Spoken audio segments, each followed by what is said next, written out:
Good morning, friends. I hope you're ready for our new Magic Treehouse book, number 30, Hurricane Heroes in Texas. So let's find out what happens next after Jack and Annie help to save Camelot. Chapter 1 is called Lone Star State. Jack and Annie sat on their front porch. They were waiting for their mom to take them to baseball practice. Tap, tap, tap. Raindrops spattered on the porch steps. A strong breeze shook the tree leaves. Uh-oh, said Annie. Do you think a storm is coming? I can't tell, said Jack, looking up at the clouds. Sorry, kids, their mom called from inside. Coach Dave just emailed, no practice today. Oh, man, said Jack. That's okay, said Annie. Now we can go to the woods. The woods, said Jack. Why? I woke up with a feeling, said Annie in a hushed voice. Something really important is going to happen today. I thought it was baseball practice, like maybe I'd hit a home run or something. But now, she smiled at Jack. Really? You think? Yes. Hold on. I'm going to go get our stuff. Annie hurried inside. A moment later, she returned with 2 small umbrellas in Jack's backpack.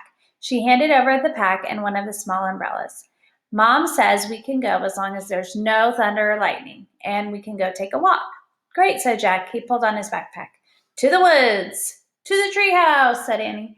Jack and Annie opened their umbrellas and headed out into the rain. They ran down the sidewalk, across the street, and into the misty Frog Creek woods. Raindrops fell softly as they hurried between the trees. The air smelled of wet leaves and damp earth. Finally, Jack and Annie came to the tallest oak in the woods. Yay, Jack whispered. Annie laughed. Are you glad it rained today? Totally, said Jack. He and Annie folded their umbrellas and climbed up the rope ladder. The magic treehouse was dry and shadowy inside. A book was lying on the floor. A purple leather bookmark was sticking out from between the pages.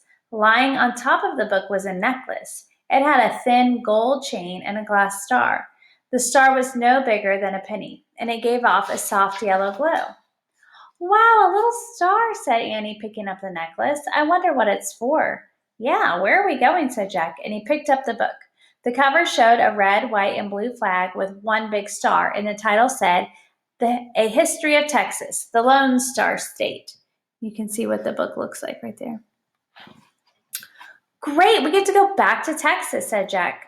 I love Texas, said Annie. Remember when we met Slim and saved Dusty's colt? Yep, said Jack in a low voice. Annie laughed. Jack was imitating their cowboy friend Slim. Jack turned to the page with a purple bookmark. Him and Annie looked at an old black and white photo of a city by the ocean. Galveston, Texas, read Annie. I've heard of that city. Me too, said Jack. Did Morgan leave us a note? I don't see one, said Annie. Is anything written on the back of the bookmark? Jack turned the bookmark over.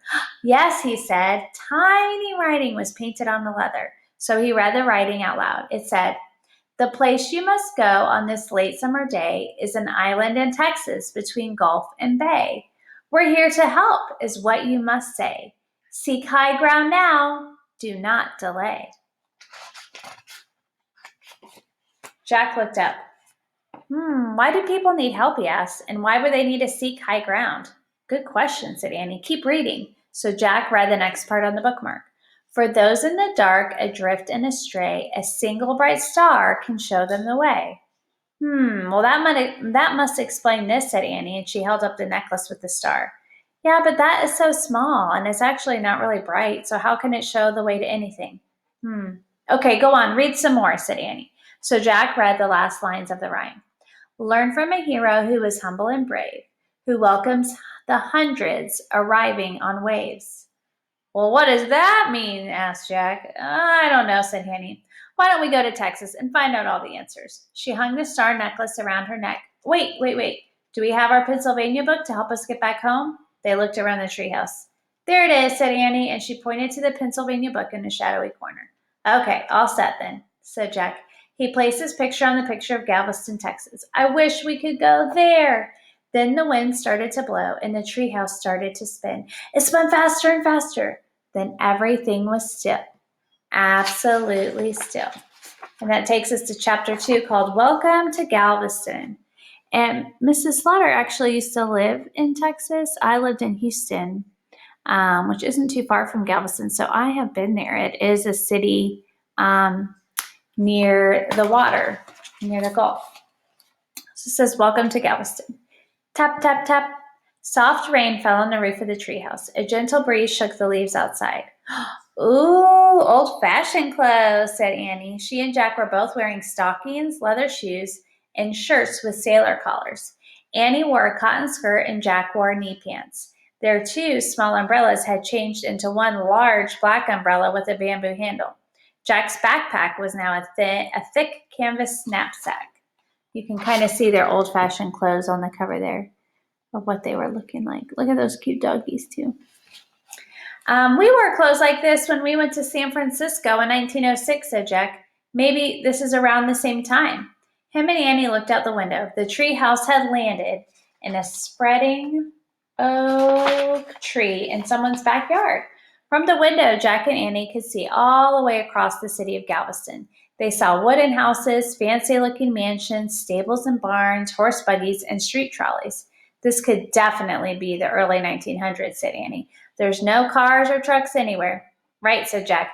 He pulled out their Texas book and found Galveston in the index, and he read aloud, "The city of Galveston, Texas was built on a long, narrow island between the Gulf of Mexico and Galveston Bay." Oh, it's exactly what our rhyme says, an island in between Gulf and Bay, said Annie. So Jack kept reading. In the late 1800s, Galveston was the third busiest seaport in the United States. Ships from all over the world docked there. That thriving city had almost 40,000 residents. It was also a popular tourist resort. Well, that's us, a couple of tourists, said Annie. Come on, let's go explore the city. Okay, said Jack, but the main thing we have to do is to find the people that Morgan wants us to help. Jack put their Texas book in his knapsack, and Annie grabbed their old-fashioned umbrella. Wow, this is heavy, she said. Just toss it on the ground, said Jack. Annie lowered the long folded umbrella out the window and dropped it. Then she and Jack climbed down the rope ladder. As they slipped onto the soggy grass, the rain fell harder. So Jack picked up the umbrella and opened it. It was heavy and awkward, but its black canopy easily covered the both of them. Hey, people are home in that house, said Annie. Do you hear them? Not far from the oak tree was a blue house with a wide front porch. It was set about 5 feet off of the ground on brick pillars. From an open window came the cries of a baby, and then a woman's voice singing, "Hush, little baby, don't say a word. Papa's gonna buy you a mockingbird." Oh, she has a pretty voice, said Annie. Yeah, but let's hurry and get out of her yard before she discovers us and the treehouse, said Jack. Holding a huge umbrella over them, Jack walked with Annie to the gate of an iron fence. They slipped out of the yard and onto a street. Look, we're on Avenue L, said Jack, pointing to the street sign. When it's time to get back to the treehouse, we'll need to come back here. And there's Jack and Annie with the large umbrella starting to walk off in the rain. I got it, said Annie. Blue house, iron fence, Avenue L. Rain pelted their umbrellas. Jack and Annie started down the avenue. The street was lined with spreading oaks and wooden houses. Nearly all the houses had wide front porches and were set on brick pillars. Small children were playing in rain puddles. A gust of wind nearly ripped the umbrella out of Jack's hands. The wind blew the rain sideways, soaking their clothes. A horse and buggy clattered past, and mud spattered their shoes and stockings. Yikes, let's get inside somewhere, said Annie. Good idea, said Jack. Jack and Annie walked faster until they turned the corner of Avenue L and 25th Street. Now, heading down 25th Street, they passed a blacksmith shop, a shoemaker, and a hat maker. Annie stopped in front of the Lone Star Cafe. Should we go in there, she asked. Yes, said Jack, and he closed their huge umbrella. A bell jangled over the door as Jack and Annie entered the crowded cafe. The warm, damp room smelled like coffee and bacon. Jack and Annie sat at a table near a rain-streaked window. They watched others hurry into the cafe, men in cowboy hats and suits, and women in flowered bonnets and long skirts. Everyone seemed cheerful as they shook the rain from their umbrellas and hats. So who exactly are we supposed to help in Galveston, said Jack, and where's high ground? I'll ask, said Annie. She turned to a gray-haired couple at the next table. Excuse me, where is high ground in Galveston? High ground is that way, missy, called the elderly man, pointing to the right. We call it uptown. The lowest ground is along the Strand, said the woman in a streaky voice. She pointed to the left. That's the street that runs beside the Gulf. But that's a funny question. You're not from here, are you? No, we're tourists from Pennsylvania, said Annie. Well, welcome to Galveston, said the woman. Thanks, said Annie. She turned back to Jack. Okay, we got one question answered. Good, but we have more, he said. He pulled out their Texas book, and read softly to Annie. By the end of the 1800s, many consider the island city of Galveston to be the leading city in Texas. Its port was filled with ships. Its hotels and restaurants were filled with tourists. Its neighborhoods had nice homes and schools. The city seemed to have everything. Ooh, it sounds like a great place, said Annie. But one day, all of that changed, Jack read. Jack read on. On September 8th, 1900, Galveston suffered the worst natural disaster in U.S. history. A deadly storm, later known as the Great Galveston Hurricane, swept across the island. Oh man, said Jack. A scary thought came to him. His heart started to pound. What's today's date? Annie turned back to the couple. Excuse me, do you know again what today's date is? Oh, yes, it's September 8th, the woman said friendly. 1900? Why, yes, you didn't know that, the woman asked. Jack just shrugged. His mouth was suddenly dry. He could hardly speak. He looked back at Annie, and her eyes were huge. We got here just in time, Annie whispered. Right. We got here just in time for the worst natural disaster in U.S. history. Oh, and that takes us to chapter 3. Seek high ground. So they are there the same day a hurricane is coming through.